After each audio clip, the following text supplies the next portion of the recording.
Shalom, shalom bien-aimés. Rhapsodie des réalités du mercredi 13 août 2025. Notre thème d'aujourd'hui. Nous développons la capacité tout en faisant l'œuvre. Alléluia. Notre verset d'ouverture est tiré de Jean 4, verset 35. Ne dites-vous pas qu'il y a encore 4 mois jusqu'à la moisson? Voici, je vous le dis, levez les yeux et regardez les champs qui déjà blanchissent pour la moisson. Gloire à Dieu. Certaines personnes pensent qu'avant d'être efficace dans la conquête des âmes, vous devez d'abord vous isoler pour développer la capacité. Mais en réalité, lorsqu'il s'agit de gagner des âmes, c'est en faisant l'œuvre que l'on développe la capacité. Le Seigneur n'a pas dit « développer la capacité puis aller dans le monde entier et prêcher l'évangile à toute créature ». Non, il a plutôt dit directement « allez par tout le monde et prêcher la bonne nouvelle à toute la création ». Marc 16, verset 15. Dans Matthieu 28, verset 19, il a également dit « allez donc et instruisez toutes les nations ». Il n'a pas dit de développer la capacité d'abord. C'est parce que vous avez déjà le Saint-Esprit qui est le véritable développeur de la capacité. Avec lui vivant en vous, vous avez la capacité requise pour une évangélisation efficace. Il est venu en vous pour faire de vous un gagneur d'âme efficace. Mais vous recevrez une puissance, le Saint-Esprit survenant sur vous, et vous serez mes témoins à Jérusalem, dans toute la Judée, dans la Samarie et jusqu'aux extrémités de la terre. Actes 1, verset 8. Le gain d'âme n'est pas quelque chose pour lequel vous avez besoin d'une autre préparation extraordinaire avant de commencer. 2 Corinthiens 3, verset 5 à 6 dit « Ce n'est pas à dire que nous soyons par nous-mêmes capables de concevoir quelque chose comme venant de nous-mêmes.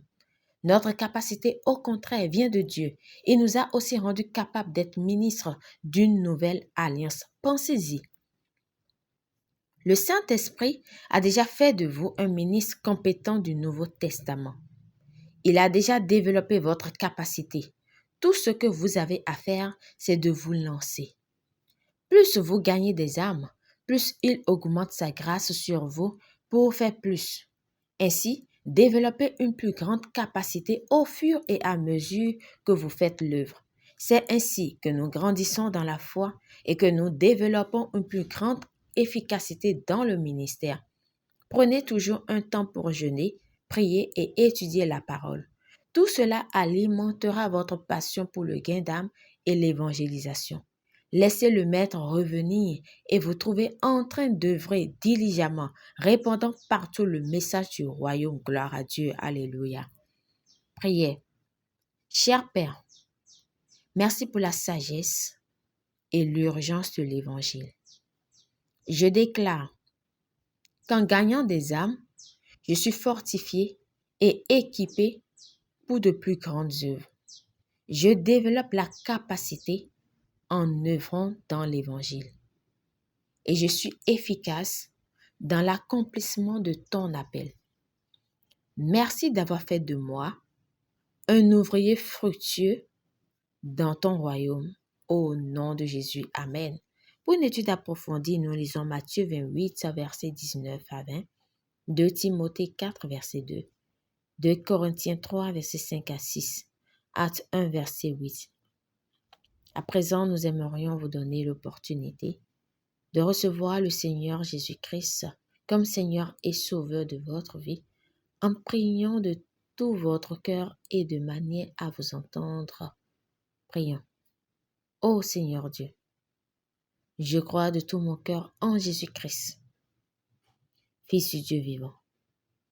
Je crois qu'il est mort pour moi et Dieu l'a ressuscité des morts. Je crois qu'il est vivant aujourd'hui.